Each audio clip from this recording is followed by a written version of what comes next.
Welcome to divine 369 tarot reading. நான் உங்கள் லக்ஷ்மி. இன்றைக்கி நாம் என்ன பார்க்க போகிறோன்னா, அடுத்த 24 மணி நேரத்துக்குள்ளே உங்களுக்கு என்ன மாதிரியான மெசேஜ் வரப்போகுது, என்ன மாதிரியான எனர்ஜி உங்களை தேடி வரப்போகுது, இந்த யூனிவர்ஸ் உங்களுக்கு என்ன மாதிரி இதை கொடுக்க போகிறாங்க அப்படிங்கிறத இன்றைக்கி நம்ம பார்க்க போகிறோம். நீங்கள் ஒரு செல்ஃப் அனாலிசிஸ் மோட்குள்ளே போக போகிறீங்க. உங்களுடைய இன்ட்யூட்டிவ் பவர் இன்னும் அதிகமாகுது. நீங்கள் ஏதோ ஒரு டெசிஷன் எடுக்க வேண்டிய தருணத்தில் நீங்கள் இருக்க போகிறீங்க. அதுக்கு கண்டிப்பாக உங்கள் இன்ட்யூஷனை ட்ரஸ்ட் பண்ணுங்கள். அது உங்களுக்கு கரெக்டான வழிகாட்டும். அதுக்கு நீங்கள் ரொம்ப மைண்ட் ஓப்பனாக இருக்கணும். ரொம்ப ஜாய்ஃபுல்லாக இருக்கணும். அப்படிலாம் இருந்தால் மட்டும்தான் உங்களுடைய உள்ளுணர்வு சொல்கிறத உங்களால் அப்சர்வ் பண்ண முடியும். அண்ட் இந்த ப்ராசஸ் ரொம்ப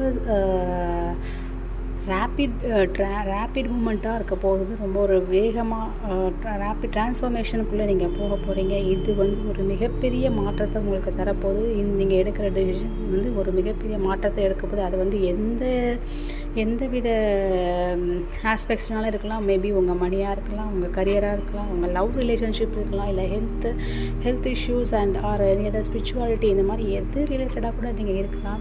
ஆனால் கண்டிப்பாக நீங்கள் இந்த மாதிரி ஒரு இது உங்களை தேடி இந்த யூனிவர்ஸ் அதுக்கான சந்தர்ப்பத்தை அமைச்சு கொடுக்க போது நீங்கள் கண்டிப்பாக அதுக்கான முடிவை வேகமாக எடுத்து நீங்கள் ஆக்ஷனில் இறங்கி ஆகணும்.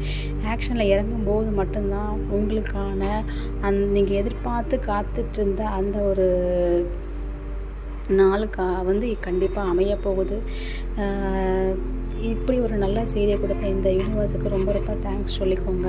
அண்டு செல்ஃப் கேர் பண்ணிக்கோங்க. ட்ரஸ்ட் பண்ணுங்கள். உங்களோட இன்ட்யூஷன் ட்ரஸ்ட் பண்ணுங்கள். அது உங்களுக்கு கரெக்டான